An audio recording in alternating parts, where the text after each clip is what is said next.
Cordial saludo, bienvenidos a este segundo resumen de temas de farmacología general. Les habla el médico Mauricio Noreña Ospina. En esta segunda entrega vamos a hablar de formas farmacéuticas y vías de administración. Anotamos específicamente que este resumen se realiza únicamente para fines educativos y no tiene ningún propósito comercial.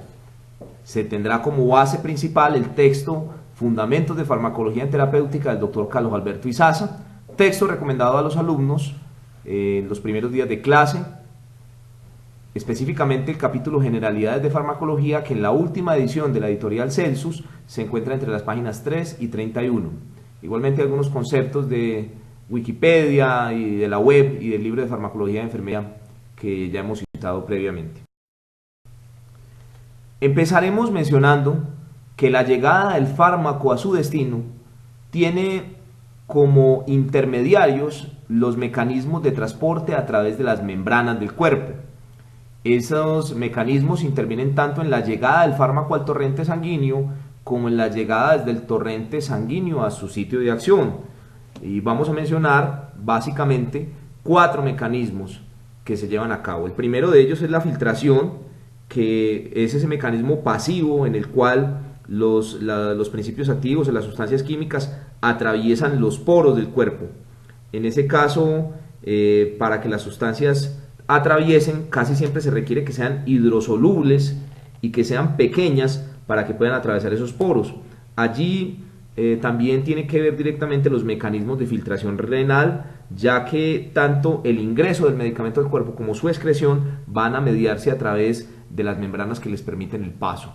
Un medicamento que pueda pasar a través de una membrana por medio de filtración se puede decir que básicamente puede atravesar a través de las demás.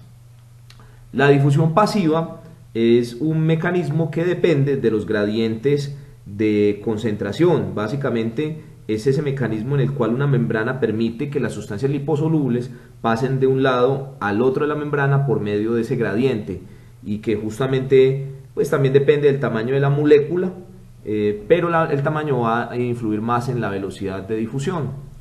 La pinocitosis es un mecanismo que tienen las membranas de englobar las sustancias y volverlas unas moléculas en vesícula para que atraviesen la barrera y para que lleguen al sitio de acción. Por último, los transportes especializados más mencionados son el transporte activo, que a diferencia de la difusión pasiva es un paso de membrana que consume energía, es decir, interviene alguno de los canales derivados del calcio o que tenga que ver con la activación del ATP para que haya consumo activo, es decir, es un sistema que no depende solamente de los procesos de concentración, sino que ya requiere una actividad celular. Y la difusión facilitada es un transporte que también depende de los gradientes de concentración y tiene que ver directamente con el consumo de energía. Para este caso tiene que ver fundamentalmente los intestinos, el hígado, el riñón, los pulmones, etcétera, donde existen medicamentos que utilizan esta vía de transporte. La absorción es ese proceso que tiene que superar cada fármaco cuando va a ingresar al organismo. En algunos casos no es deseada la absorción, ya que se busca es que el efecto sea local, como el caso de algunos preparados que se utilizan sobre la piel o en el tejido vaginal, y la absorción se constituye entonces en un efecto no deseado. En ese sentido existen diferentes tipos o diferentes formas por medio de las cuales, y depende básicamente de la cantidad del principio activo que se pone en contacto con esa membrana donde se va a absorber ese medicamento o ese principio activo, las mismas características de en ese caso también tiene una relevancia el agente que lo acompaña, que lo conocimos previamente como el excipiente o vehículo, también el tipo de transporte empleado para atravesar la membrana y las características de la ruta por donde ha de absorberse el medicamento.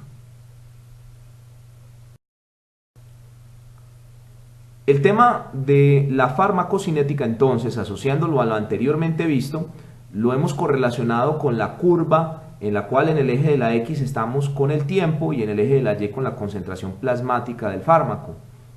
Recordemos cómo una vez este medicamento se pone en contacto con el sitio de absorción, hay un tiempo entre el momento en que el medicamento ingresa o se suministra, sea se aplica tópicamente, se aplica por vía intramuscular, intravenosa, por vía oral, y el momento en el que alcanza la concentración mínima eficaz, es decir, la cantidad mínima plasmática del medicamento que va a lograr tener el efecto terapéutico buscado. Ese tiempo que tarda el medicamento en iniciar su efecto se denomina periodo de latencia. De allí se da una curva de absorción del medicamento. Obviamente en este lapso va a darse también el proceso de distribución, va a darse también el proceso de metabolismo, que recordemos que está determinado, todo ese proceso de farmacocinético está por la sigla ADME, que es la absorción, distribución, metabolismo y excreción, y llega un momento donde alcanza su pico máximo y pues se denomina efecto máximo, y allí empieza a descender la concentración del fármaco en la sangre por medio de ese proceso de metabolismo y excreción. Recordemos también que el 50% de esta curva descendiente, es decir, la mitad exacta de la disminución del fármaco en la sangre corresponde a la vida media. También recordemos que existe un punto donde cada fármaco en su estudio farmacocinético se determina cuál es el efecto, cuál es el punto mínimo o la concentración mínima con la que empieza a generar efectos tóxicos, denominado concentración mínima tóxica, o de generación de efectos no deseados.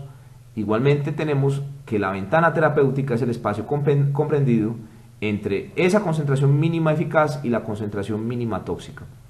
Y la duración de acción es en la curva el área comprendida entre el momento del inicio del efecto y el momento en que desaparece nuevamente la cantidad mínima de sustancia que es capaz de generar efectos sobre el organismo. Esta curva de farmacocinética es muy importante y su relevancia tiene que ver en la investigación para determinar cada cuánto tiempo se suministra el medicamento, para determinar cuánto se va a acumular del medicamento. Recordemos que si se administran dosis, una acá, otra más acá, el efecto va a ser acumulativo y se va a alcanzar con mayor facilidad la concentración mínima tóxica, y eso es lo que hace que las dosis sean espaciadas, considerando también la vida media, para que cuando se suministre la siguiente dosis el organismo no haya perdido el total efecto y podamos tener una muy buena respuesta terapéutica. También hay que tener en cuenta que algunos medicamentos tienen muy cerca la concentración mínima tóxica y la concentración mínima eficaz. En ese sentido, esa cercanía hace que su vigilancia en el suministro del medicamento sea muy estrecha. En este bloque, y allí vamos a tener la respuesta que estamos esperando. Todo eso, como lo vimos previamente en otra presentación, está medido y estudiado y es predecible, y no se saca ningún sin conocer la predecibilidad de cada uno de estos factores farmacocinéticos. Por eso es que la terapéutica científica va por encima de la terapéutica empírica, que utiliza las plantas en su estado natural y no se permite esa predecibilidad en el momento de buscar un margen de seguridad terapéutica. Vamos a continuar entonces con las vías de administración y las formas farmacéuticas. Vamos a ver estas 7 vías de administración, y entre ellas vamos a ver cuáles son las diferentes formas farmacéuticas que se utilizan. Tenemos la vía entérica, que es la que utiliza el tracto digestivo. Tenemos la vía intravenosa, tenemos la vía muscular y subcutánea, tenemos la vía tópica, que también utiliza tanto la tópica como la transdérmica, la inhalatoria, la oftálmica, y vamos a ver en otras la vía intravaginal, la vía ótica, la vía intrarraquídea, que se utiliza para la anestesia especialmente. Entonces la vía entérica tiene como sitios de absorción básicamente todas las mucosas del tracto digestivo, la oral, la gástrica, la intestinal y la rectal.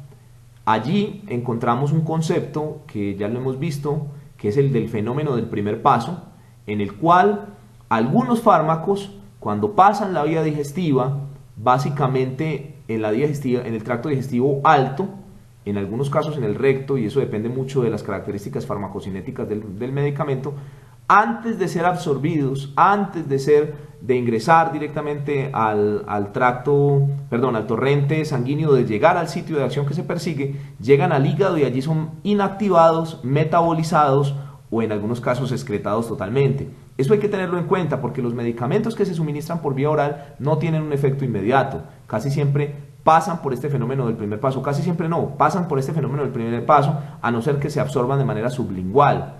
Y en ese caso, en algunos momentos se busca o se prevé esa inactivación y por eso se dan unas concentraciones determinadas con los excipientes indicados para que esa inactivación no genere efectos deleterios en el efecto terapéutico que se busca.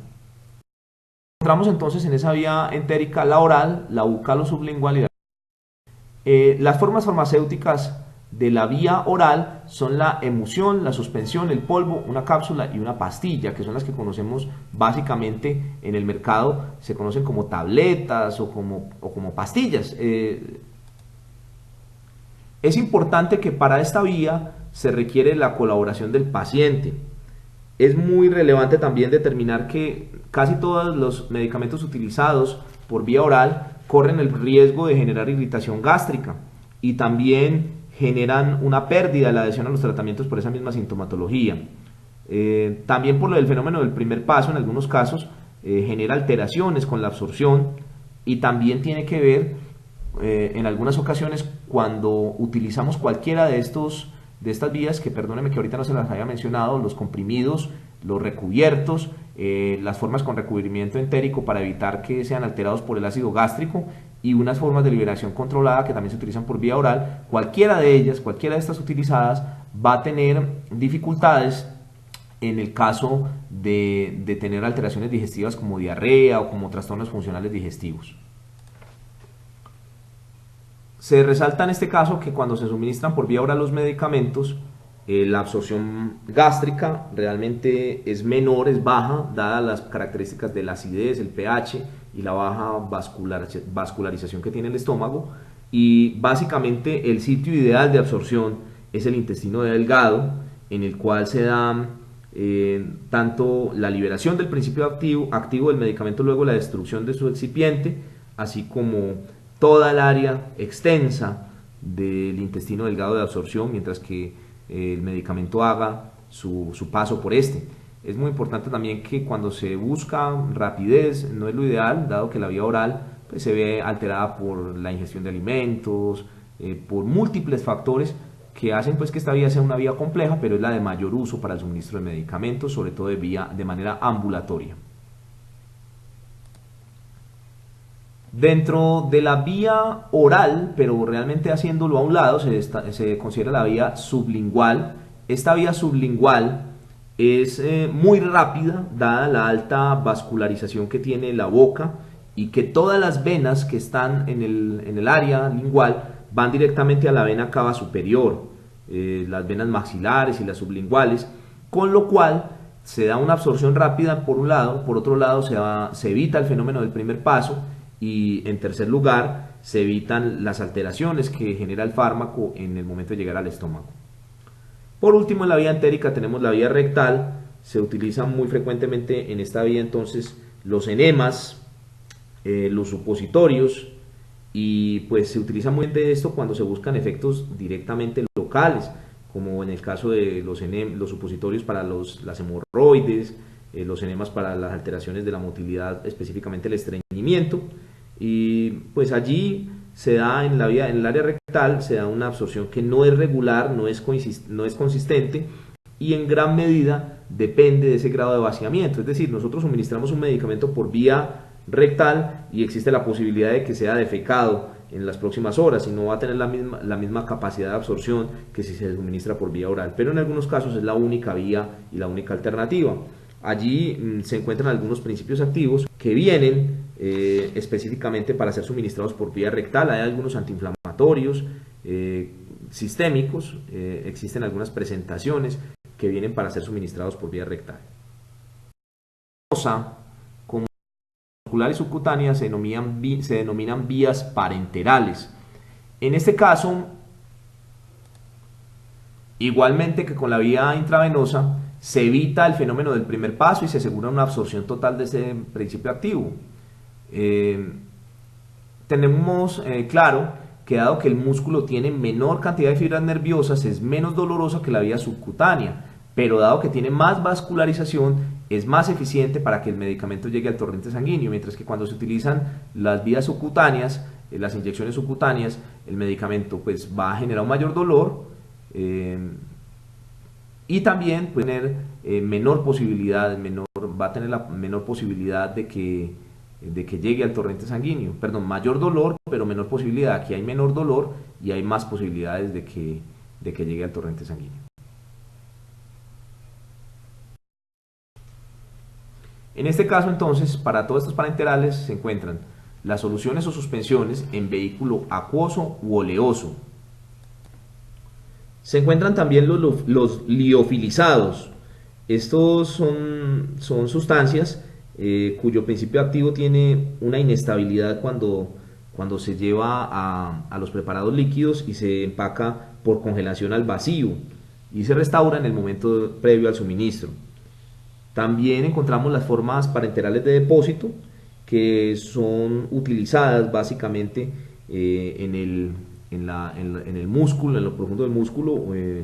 Esta se utiliza mucho para los anticonceptivos. Tienen unos riesgos especiales y hay que tener unas precauciones que se verán en el momento en que se revisen los medicamentos determinados.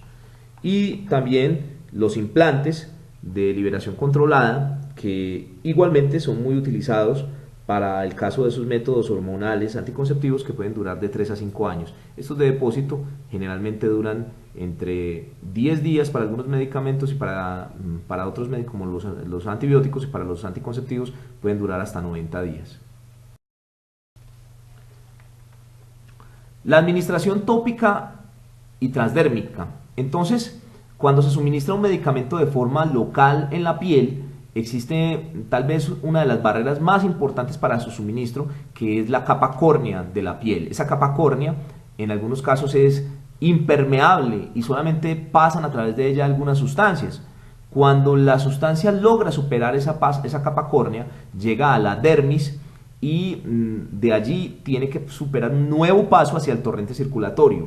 Por lo tanto, la vía tópica se utiliza tanto para el efecto local, tanto en la epidermis como en la dermis, y también para que algunos medicamentos suministrados pasen al torrente circulatorio y generen efectos sistémicos.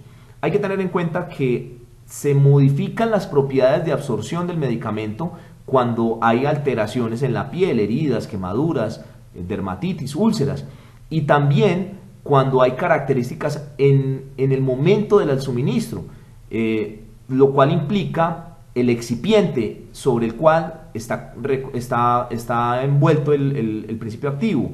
Es decir, si yo utilizo un emoliente, una hidratación sobre la piel o cubro la piel que suministro el medicamento, se incrementa sustancialmente la absorción. Esto hay que tenerlo muy en cuenta cuando se van a suministrar corticoides, porque pueden generar una absorción mayor hacia el torrente circulatorio y van a generar efectos sobre las glándulas suprarrenales y sobre otros sistemas. Y también algunas vaselinas y aceites van a incrementar esa absorción previa, que se utilizan en algunos casos para nicotina, para el dolor, en algunos casos de anestésico también se utiliza, de analgesia se utiliza estos parches, y de anticonceptivos. Para el caso de las geles, ungüentos, cremas, la diferencia fundamental es el excipiente sobre el cual está reconstituido. Entonces, por ejemplo, existen corticoides como la betametasona, que viene en gel, viene en crema, viene en ungüento y viene en loción, y todas son para aplicación tópica. Otra vía muy importante es la vía inhalatoria. La vía inhalatoria genera un efecto muy rápido porque pasa básicamente desde la vía respiratoria hacia el torrente sanguíneo por medio del paso de la barrera pulmonar, de la membrana pulmonar, donde se da el intercambio gaseoso, alvéolo capilar se denomina, y permite que lleguen altas concentraciones del medicamento directamente al torrente sanguíneo de forma muy rápida. Por eso están utilizados en la anestesia, porque es altamente controlable. Y para los casos de medicamentos inhalatorios se utiliza mucho en caso de que se necesiten broncodilatadores que generan un efecto directo, tanto generando su efecto sistémico como cuando se requiere que sean generados esos efectos en el área local pulmonar o en toda la vía respiratoria, en los bronquios y en las vías respiratorias superiores. Encontramos entonces los gases, como lo vimos, los anestésicos, que son suministrados y se absorben allí en la barrera alveolo capilar, en la membrana alveolo capilar, los nebulizadores, que tienen un equipo especial, que vienen en presentaciones de medicamentos que se dispersan y que se generan a través de la hidratación. Vienen algunos nebulizadores o algunos polvos nebulizados que vienen comprimidos con un gas propelente en estos aparaticos denominados inhaladores, y existen unas nuevas formas de polvos secos que se denominan discus y turbohaler. Este es el discus, muy frecuente en algunos corticoides nasales, y este es el turbohaler, que también es otra presentación de polvo seco que no utiliza gas propelente, sino que se basa en las propiedades físicas y químicas del medicamento.